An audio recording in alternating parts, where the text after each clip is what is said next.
નમસ્કાર મિત્રો, સ્વાગત છે તમારું મારી ચેનલમાં। આજે ફરી એક નવી કહાનીમાં। અમદાવાદ શહેર પર એ રાત અસામાન્ય રીતે ભારે ઉતરી હતી।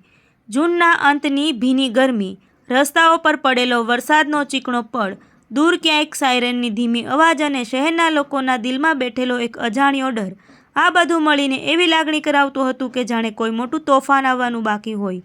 શહેરના સૌથી વ્યસ્ત વિસ્તારમાં આવેલી ઝવેરી બજારની મહેતા જ્વેલર્સ નામની જૂની અને વિશ્વાસની દુકાનમાં મધરાતે ચોરી થઈ હતી। પણ આ સામાન્ય ચોરી નહોતી। દુકાનના તાળા તૂટેલા નહોતા, સીસીટીવી કેમેરા બંધ નહોતા, એલાર્મ વાગ્યો નહોતો અને અંદરથી કરોડો રૂપિયાના હીરા ગાયબ હતા।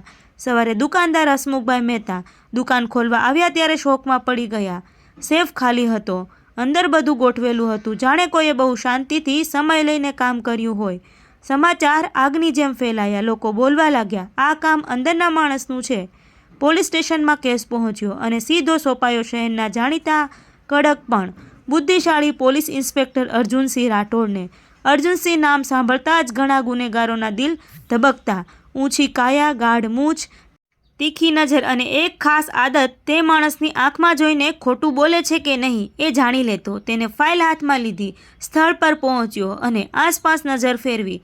બાકી બધા ઓફિસરો તૂટેલા તાળા કે પાછળના દરવાજાની શોધમાં હતા, પણ અર્જુન સીધો સેફ પાસે ગયો। તેણે સેફના હેન્ડલ પર હાથ ફેરવ્યો, જમીન પર બેઠો અને ધૂળમાં દેખાતા હળવા પગલાં જોયા। પગલાં એક જ માણસના નહોતા, પણ સ્પષ્ટ પણ નહોતા, જાણે ખાસ કરીને મીટાવવામાં આવ્યા હોય। તેણે હસમુખભાઈને પૂછ્યું, દુકાનની ચાવી કોની પાસે? હસમુખભાઈએ કહ્યું, મારી પાસે, મારા દીકરા જીતુ પાસે અને મેનેજર રમેશ પાસે। અને સેફનો કોડ? માત્ર મને અને રમેશને ખબર। અર્જુનની આંખો સંકોચાઈ ગઈ। કેસની શરૂઆત ઘર આંગણે હતી। તેણે તમામ સ્ટાફને બોલાવ્યા, દરેકને અલગ રૂમમાં બેસાડીને પૂછપરછ શરૂ થઈ। જીતુ મહેતા ગભરાયેલો લાગતો હતો, વારંવાર પાણી પીતો હતો। રમેશ શાંત હતો, ખૂબ શાંત, એટલો શાંત કે જાણે કંઈક થયું જ ન હોય। જૂનો કર્મચારી દિલીપ સતત કહેતો હતો કે સાહેબ, આ કામ બહારવાળાનું જ હશે। અર્જુનને સૌથી વધારે શંકા તે માણસ પર આવતી હતી જે પોતે નિર્દોષ સાબિત થવામાં વધારે ઉતાવળ કરતો હોય। તેણે સીસીટીવી ફૂટેજ મંગાવ્યું। રાત્રે 12 વાગ્યા પછી બધું સામાન્ય હતું। 1 વાગે લાઇટ 2 સેકન્ડ માટે ગઈ, પાછી આવી અને પછી કેમેરા ચાલતા રહ્યા, પણ કોઈ દેખાયું નહીં। સવારે સેફ ખાલી, 2 સેકન્ડમાં કોઈ અંદર આવી શકતું નથી, એક સબ ઇન્સ્પેક્ટરે કહ્યું। અર્જુન સ્મિત કરીને બોલ્યો, 2 સેકન્ડમાં માણસ નહીં પણ સત્ય છુપાવી શકાય। તેણે ઇલેક્ટ્રિક રૂમ તપાસ્યો, ત્યાંથી જાણ થયું કે મેઇન સ્વિચ હાથથી બંધ કરવામાં આવ્યો હતો, એટલે લાઇટ ગઈ નહોતી, બતાવવામાં આવી હતી। હવે પ્રશ્ન હતો, 2 સેકન્ડમાં કેમેરા સાથે શું થયું? અર્જુને ટેકનિકલ ટીમ બોલાવી। તપાસમાં બહાર આવ્યું કે કેમેરાનો રેકોર્ડિંગ લૂપ પર મુકાયો હતો, એટલે 2 વાગ્યા પછીનો વિડીયો સાચો નહોતો, પહેલાંનો ફરી ચાલતો હતો। આ કામ કોઈ સામાન્ય ચોરનું નહોતું, કોઈ સમજદાર, અંદરની માહિતી ધરાવતો અને ટેકનોલોજી જાણતો માણસ હતો।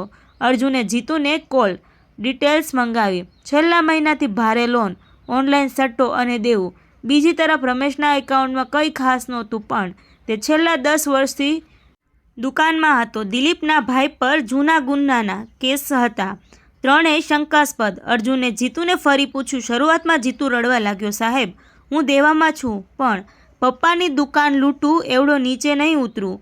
અર્જુન ચૂપ રહ્યો। તેણે જીતુના હાથ જોયા, નખ પાસે કાળો ગ્રીસ। ગઈકાલે ક્યાં હતો? ફ્રેન્ડ પાસે, ગેરેજમાં?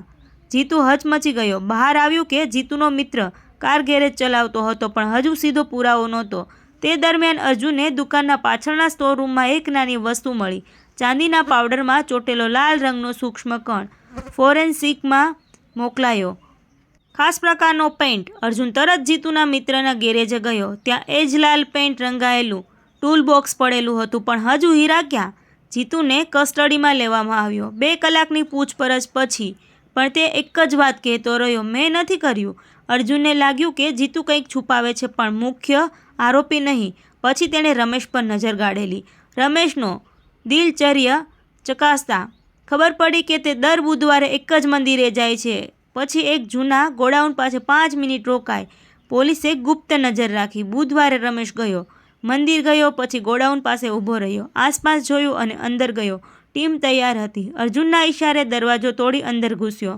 અંદર એક મોટી દિવાલ પાછળ 3 બેગ હતી। બેગ ખોલતા ચમક આંખ ઝબુકાવી ગઈ। ગાયબ હીરા, સોનાના સેટ અને કેશ। રમેશ ભાગવાનો પ્રયાસ કરતો જ પકડાઈ ગયો, પણ અર્જુન અટક્યો નહીં. એકલો નહોતો તું, તે બોલ્યો. રમેશ હસ્યો. સાહેબ, તમે બહુ સમજદાર છો. પછી આખી કહાની બહાર આવી. રમેશે વર્ષોથી દુકાનમાં વિશ્વાસ જીત્યો હતો.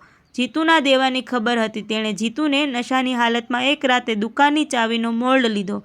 ગેરેજવાળા મિત્ર મારફતે ડુપ્લિકેટ ચાવી બનાવડાવી. ટેકનિકલ કામ માટે દિલીપના ભાઈને પૈસા આપ્યા. જીતુને ખબર પણ નહોતી કે તેની ચાવીનો ઉપયોગ થયો. ચોરીની રાત્રે રમેશ અને દિલીપના ભાઈએ અંદર જઈ કેમેરા લૂપ પર મૂક્યા, સેફ ખોલ્યો, માલ કાઢ્યો અને બધું ગોઠવી દીધું. જીતુ પર શંકા જાય એ માટે ગેરેજના પેઇન્ટના કણ ઇરાદાપૂર્વક છોડ્યા. પણ ભૂલ શું કરી? અર્જુને પૂછ્યું. રમેશ બોલ્યો, કંઈ નહીં.